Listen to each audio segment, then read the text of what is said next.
8 KG হবে, 7-8 KG হবে। এটাকে কি কি আলু বলে আপনারা বলেন? আমরা তো মাটি আলু। মাটি আলু, মাটির নিচে হয়।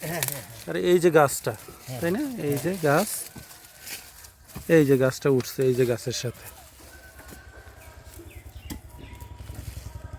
এই যে বড় পাতা, এই যে উপরে পাতা দেখা যাচ্ছে। হ্যাঁ হ্যাঁ হ্যাঁ, এই একেবারে এই গাছের মাথা পর্যন্ত এই পাতা।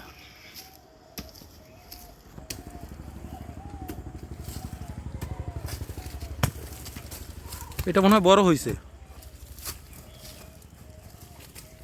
ওইটাই তো দেখার জন্য যে লোকে উঠাই, আর আমরা হচ্ছে বোঝা যাবে আগে এখন। হয়তো আগে বাড়িতে আব্বা লাগাইতো, তুলতাম 10 কেজি 5 কেজি 7 কেজি এখন আর এক সেরকম। গাছে।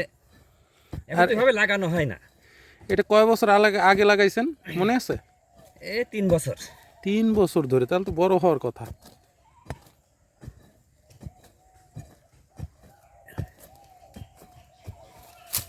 এরকম করে খুঁড়ে হুম। ওর ভিতরে গোবরের সার, ধানের চিটা, পচা বিছালি এগুলো দিয়ে রাখতে হয়, দিয়ে তারপর লাগাতে হয়, তাহলে বড় হয়। তাহলে বড় হয়। কচুরি পানা। মানে ওর ভিতরে ওটা কম্পোস্ট হইলো, আরো আস্তে আস্তে বড় হইলো। হ্যাঁ, আর এর তো কিছু না, হ্যাঁ শুধু মাটিতে হয়ে রয়েছে। মাটির হয়তো মানে এই গাছ থেকেই পড়ছিল। এই যে উঠতেছে আস্তে আস্তে, এই যে বোঝা যাচ্ছে আলু বড় মোটামুটি বড়।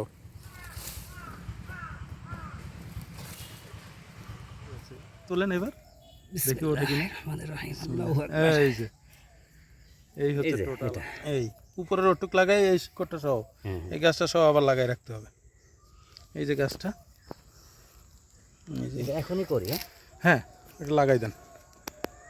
এই যে এই গাছটা কিন্তু এরকমই থাকবে।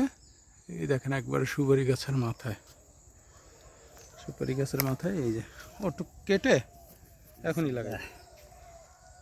আল্লাহু আকবার। এই যে হয়ে গেল।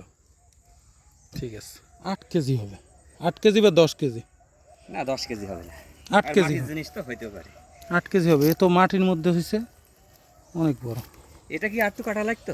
না আর এই যে এইটা? না না না, এই যে টোটালটা।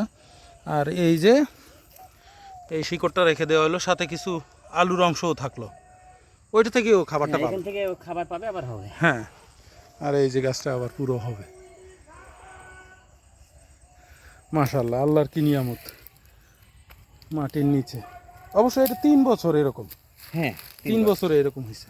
1 বছরে এরকম হয়। এবার ও কিন্তু 1 বছরে এরকম হয়। হ্যাঁ, মানে এবার আশেপাশের মাটি নরম হয়ে গেল, 1 বছরে এরকম হয়। এবার দ্রুত বড় হবে। 8 কেজি হবে, 7-8 কেজি হবে।